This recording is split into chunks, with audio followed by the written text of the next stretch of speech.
এলার আবার বিয়ে হলো। হ্যাঁ বন্ধুরা, তোমরা ঠিকই শুনছো, মিলন হবে কতদিনে। আজকের পর্বে আমরা দেখব যে এলার আবার বিয়ে হয়েছে। কার সাথে বিয়ে হচ্ছে না, সেখানে বধিদার সাথে কিন্তু এলার আবার বিয়ে হচ্ছে। তাহলে কি এমন ঘটলো, কেন, কিভাবে, কোথা থেকে, কি বৃত্তান্ত, কিভাবে বধির সঙ্গে এলার বিয়েটা হলো, পুরো বিষয়টা আমরা আজ পুঙ্খানুপুঙ্খ বিশ্লেষণ করতে চলেছি। তো তার আগে আমরা একটা হাসির পর্ব দেখতে চলেছি।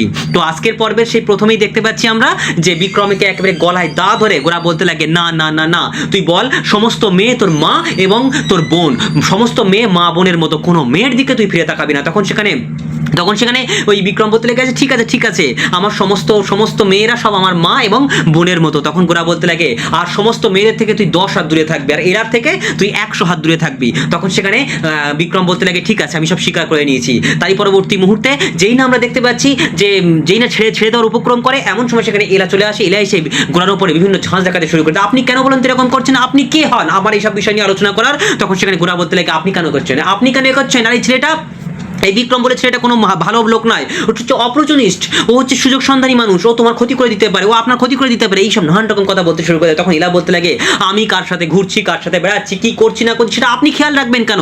তখন সেখানে গোরা বলতে লাগে, আপনি আমার স্ত্রী সারা দেশের লোক জানে, সারা গ্রামের লোক জানে, সেক্ষেত্রে অন্যরা যদি আপনাকে নিয়ে খারাপ কথা বলে, সেটা আমি সহ্য করতে পারবো না। আমাদের যে ডিভোর্স হয়ে গেছে সেটা নয় ঠিক আছে, কিন্তু লোকেরা তো সেটা জানে না, সেজন্য আপনাকে কিন্তু সেভাবে চলতে হবে। তখন এরা বলতে লাগে, আপনি আমার কে হন এটা বলার, আপনি আমার কে হন, আর আমি কোথায় যাচ্ছি, কি করছি না করছি, আইসক্রিম খাচ্ছি কি ডাব খাচ্ছি কি খাচ্ছি, এসবগুলো গোরা বলছিল একটু আগেই। তো সেক্ষেত্রে আপনি এইসব বিষয় নিয়ে এত মাথা ব্যথা করছেন কেন, আমার যেটা ইচ্ছা আমি সেটা করবো। আমি তো এখন ডিভোর্সি মেয়ে, আমার এখন একটা স্বাধীন জীবন আছে, আমি আপনাকে মুক্তি দিয়েছি। আপনার ওই কি বলবো, আপনার গার্লফ্রেন্ডের সঙ্গে, আপনার হবু স্ত্রীর সঙ্গে বসে আপনি পপকর্ন খান না, তাতে আমার কি যায় এসে যায়। তখন সেখানে গোরা বলতে লাগে, হ্যাঁ আমার অনেক যায় আসে, আমি আপনার কোনো ক্ষতি হতে দিতে পারবো না, আমি আপনার কোনো ক্ষতি দিতে পারবো না, তাই জন্য আমি আপনাকে সাবধান করছি, এটা কিন্তু করবে না। তখন এরা বলতে লাগে, আপনি কেউ নন, আপনি আমার কেউ নন, আমার হয়ে আপনার কথা বলার কোনো অধিকার নেই, কোনো রাইটস নেই, এই বলে কিন্তু এলা তার চরম মোক্ষম কথাগুলো কিন্তু গোরার সামনে তুলে ধরে। তখন গোরা একেবারে মুখটা গোমড়া করে সেখানে কিন্তু দাঁড়িয়ে থাকে।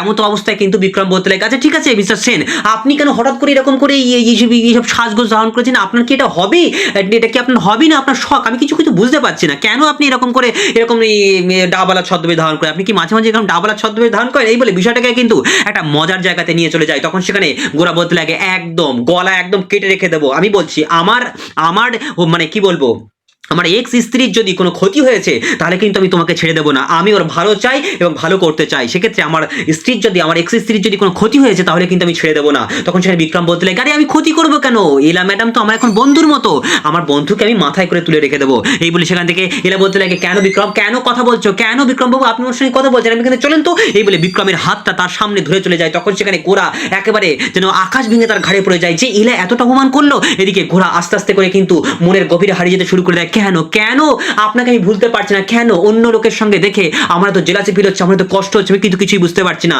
এদিকে তখন এলাও সামনের দিকে এগিয়ে যাচ্ছে, আর মনের গভীর খাতায় বলতে লাগে, মনে ভাবতে লাগে যে স্যার মিস্টার সেন, আপনি কেন এখনো আমার ভালো চান, কেন আপনি আমাকে এখনো ভালো চান, আপনি তো আমাকে ভালোবাসেন না, তাহলে কেন আপনার মনের মধ্যে আমাকে কোনো ভালো চান, আমি কিছুই বুঝতে পারছি না। এদিকে তখন দেখতে পাচ্ছি দাটা যখন গোরা হাতে ধরে রয়েছে, তার দা দিয়ে মানে হাতটা কেটে একেবারে রক্ত ঝরতে শুরু করে দেয়। তখন সবাই মিলে অবাক হয়ে যাবে, চিৎকার করে ওঠে ক্রিস, আর বলতে লাগে, কি ব্যাপার দাবাই তুই কি করেছিস, এটা কি করেছিস। তখন এলা দৌড়ে চলে আসে, সামনের দিকে এগিয়ে আসে, অবাক দৃষ্টিতে গোরার হাতটা যেই ধরতে যায়, গোরা তখন হাতটা ধরে দেয়, হাতটা সরিয়ে দেয়, আর বলতে লাগে, কেন আপনি নেন, আমি তো আপনার কেউ নয়, সেক্ষেত্রে আমার হাত কাটুক আর যাই হোক, সেটা ক্ষেত্রে আপনার দেখা তো দরকার নেই। এদিকে তখন মেঘনা সামনের দিকে ডেকে নিয়ে যায়, আর বলতে লাগে, এলা তুমি যে ডিসিশনটা নিয়েছো, সেই ডিসিশনটা ভালো করে নিয়েছো, তুমি কি থাকতে পারবে আমার দাভাইকে ছেড়ে, আর আমার দাভাইও কিন্তু তোমাকে ছেড়ে থাকতে পারবে না। তখন সে এরা বলতে লাগে, মেঘনা আমি কি করতাম বলো, ওনার তো দুদিন বা 4 দিন পরে নেহার সঙ্গে বিয়ে হয়ে যাবে, তখন সেক্ষেত্রে আমি কি করতাম, আমি তো কিছু করতে পারবো না, উনি চান আর না চান উনি তো বিয়েটা করছেন, সেটাই তো সত্যি কথা। তখন সেখান থেকে এলা এরকম কথাবার্তা বলে সামনের দিকে এগিয়ে যায়, আর এদিকে তখন দেখতে পাচ্ছি যে দীপ্তদা মেঘনা কানে বলতে লাগে, দেখেছো মেঘনা, এখনো পর্যন্ত এরা বুঝতে পারেনি যে গোরা সেন কতটা ভালোবাসে, কতটা ভালো না বাসলে এই কাজটা করতে পারে না। আর অন্যদিকে আমরা দেখতে পাচ্ছি যে শাড়ির শপিং চলছে বাড়ির মধ্যে, এমন সময় সেখানে ঠাকুমা চিৎকার করে, ওই তোমার দাদু ভাই চলে এসে। তখন নিহা সামনের দিকে এগিয়ে যায়, বলতে লাগে, গোরা দেখো না, আমি না শাড়িটাইগুলো কিনছি, একটুখানি দেখো না, পছন্দ করে দাও। তখন সেখানে গোরা বলতে লাগে, আমার ভালো লাগছে না, আর এইসব বিয়েটি আমি করতে পারবো না, তখন সেখানে ঠাকুমা বলতে লাগে, কি বিয়ে করবি না মানে। তখন সেখানে গোরা বলতে লাগে, আসলে এলাকে শাস্তি দেওয়ার জন্য কিন্তু আমি বিয়ের নাটকটা করেছি, আসলে আমি কোনো বিয়েটি করতে পারবো না, আর প্রেম ভালোবাসাটা আমার বিশ্বাস ছিল না, আজও পর্যন্ত বিশ্বাস আমার নেই, কারণ আমি স্বয়ংবর অনুষ্ঠানের মাধ্যমে শুধু এলা বোসকে আমি শাস্তি দিতে চেয়েছিলাম বলেই কিন্তু আমি বিয়েটা করেছিলাম। তখন নেহা বলতে লাগে তাহলে তোমার সামনে যে এত কিছু হলো, এত শপিং করলাম, এত সব আলোচনা হলো, তাহলে তখন তো তুমি কিছু বলোনি। তখন গোরা বলতে লাগে ওটা আমি এলাকে দেখানোর জন্য, এলাকে ডিভোর্সটা করানো, এলাকে দিয়ে ডিভোর্সটা করিয়ে নেওয়ার জন্যই তো আমি তখন কিছু বলিনি। কিন্তু আজ আমি বলছি তুমি জাস্ট আমার ফ্রেন্ড, আর ফ্রেন্ডশিপ রিলেশনশিপ সম্পূর্ণ আলাদা। আর এলার জায়গাটা, আমার স্ত্রীর জায়গাটা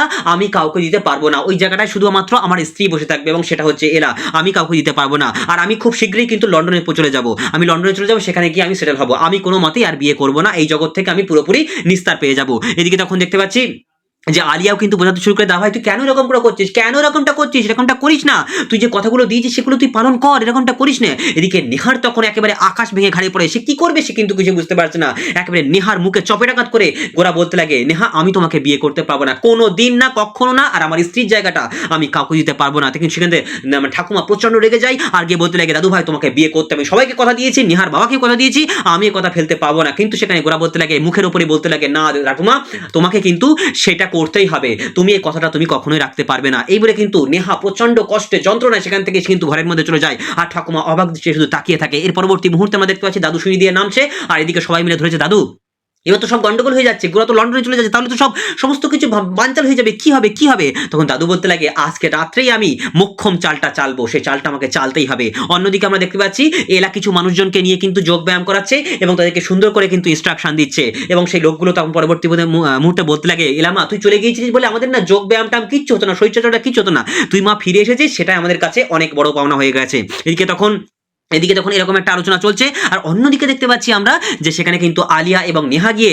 এলার এই সমস্ত বিষয়গুলো পর্যবেক্ষণ করছে। এদিকে তখন এই লোকগুলো মানে বলতে লাগে যে তোর বড়লোকের ছেলের সঙ্গে বিয়ে হয়েছিল, বড়লোকের ছেলে না বড় বকাটে টাইপের হয়, ওরা একটা বকাটে মতো ছেলে, ওরা মেয়েদেরকে নিয়ে ছিনিমিনি খেলে, ওদের মনে কোনো প্রেম ভালোবাসা কিচ্ছু নেই। তখন এলা প্রতিবাদ করে বলতে লাগে, না আপনাদের সব ভুল ধারণা, এসবগুলো ভুল ধারণা, মিস্টার সেন কখনো ওরকম মানুষ নেন, উনি মন থেকে প্রচন্ড ভালো প্রচন্ড খারাপ, কিন্তু একটা পারিবারিক মনোমালিন্যের জন্য কিন্তু সেই বিষয়টা হয়েছে, কিন্তু ওনাকে নিয়ে তোমরা কোনো খারাপ মন্তব্য করবে না। এদিকে তখন নেহা এবং আলিয়া মনে মনে ভাবতে লাগে বা বলতে লাগে, আলিয়া বলতে লাগে, দেখেছো এখনো দাদা ভাইয়ের মাথাটা কি করে চিবিয়ে চিবিয়ে খাচ্ছে। তখন সেখানে নেহা বলতে লাগে, তার জন্য তো এলাকে ছাড়াতে হবে, এলাকে পথের থেকে সরিয়ে দিলেই আবার আমি মানে গোরাকে কাছে করে পাবো, আপন করে পাবো। এই বলে কিন্তু তার পরবর্তী মুহূর্তে সেখানে দেখতে পাচ্ছি বধিদা চলে আসে, আর বধিদা এসে বলতে লাগে, কি ব্যাপার নেহা, কি ব্যাপার আপনারা আমাকে ডাকলেন কেন এখানে, আপনারা কি চান। তখন সেখানে নেহা পুরো বিষয়টা বলতে লাগে, দেখো তোমার এক্স বয় মানে গার্লফ্রেন্ড এলা, সে কিন্তু কতটা কিরকম সে বুঝতে পারছো নিশ্চয়ই, কিন্তু ওর এখন ডিভোর্সটা হয়ে গেছে, সেক্ষেত্রে ও এখন বড্ড একা, তাই বন্ধু হিসেবে যদি এক্স বয়ফ্রেন্ড তার পাশে দাঁড়ায় তাহলে কিন্তু খুব ভালো হবে। কিন্তু সেখানে বজিদা বলতে লাগে, না না না, এলাকে তোমরা এখনো চিনতে পাওনি, এলা ওরকম মেয়ে ধরো না, ওরকম ধরনের মেয়ে নয়, যাকে জীবন থেকে একবার তাড়িয়ে দেবে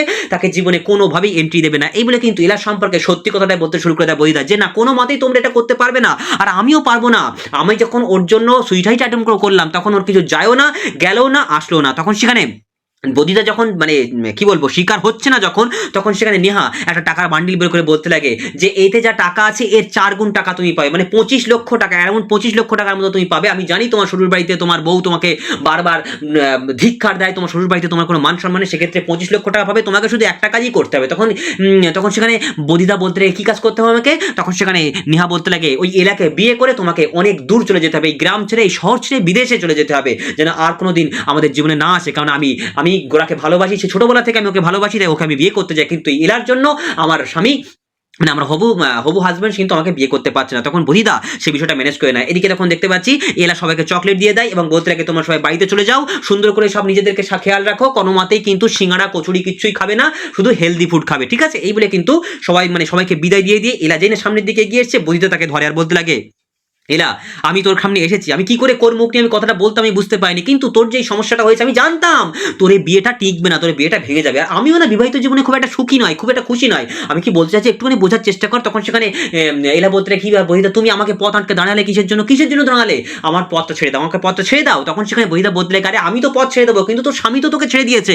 তাই একটা কথা বলি শোন, আমাদের সমস্ত মন কষাকষি, সমস্ত রাগ অভিমান, সমস্ত কিছু টিয়ার জন্যই তো হয়েছে, ওই টিয়ার সঙ্গে আমার মনোমালিন্য চলছে, খুব শীঘ্রই ওকে ডিভোর্স দিয়ে দেবো, ব্যাস হয়ে যাবে, তারপর আমি আর তুই একেবারে একটা নতুন জীবন শুরু করবো, নতুন জীবনে পদার্পণ করবো। এরকম যখন বলছে তখন এলার চোখে মুখে একেবারে রাগের ঝলকানি দেখতে পাচ্ছে। তখন বহিদা বলতে লাগে, দেখ এলা বিশ্বাস কর, আমি মন থেকে বলছি আমরা দুজনে আবার পালিয়ে গিয়ে বিয়ে করে নিই, আজকেই চল, এখনই চল না, আমরা পালিয়ে গিয়ে বিয়ে করে নিই। এই বলে যাই এলার গায়ে হাত দিয়েছে, তখন এরা বলতে লাগে বৌদিদা যা বলেছো আর কখনো কথা বলবে না, কোনো মতেই এটা হতে পারে না, কোনো মতেই সম্ভব নয়। এই বলে কিন্তু বৌদির গায়ে একটা চপাট করে চড় মেরে দেয়। আর তখনই আমরা দেখতে পাচ্ছি যে বৌদিদা অবাক দৃষ্টিতে শুধু তাকিয়ে রয়েছে। তো আগের পর্বে আমরা দেখেছিলাম তার পরবর্তী মুহূর্তে নেহা সেখানে এন্ট্রি নিয়েছিল এবং নেহা এসে কিন্তু এলাকে অজ্ঞান করে দিয়ে চলে নিয়ে গিয়েছিল। তার পরবর্তী মুহূর্তে দেখতে পাচ্ছি যে এলাকে সুন্দর করে মানে বিয়ের সাথে সাজানো হয়েছে এবং সেখানে বহিদা বলতে লাগে আমার তাহলে আর বাকি টাকাটা কখন পাবো? তখন সেখানে নেহা বলতে লাগে আর কিছুক্ষণ পরেই পাবে, কারণ ওর মাথায় যখন সিঁদুর দান করে দেবে তখনই কিন্তু আমি তোমাকে বাকি টাকাটা দিয়ে দেবো। এদিকে আলিয়া তখন বলতে লাগে আমার স্বামীকে তুমি জেলে পচাচ্ছ তাই না?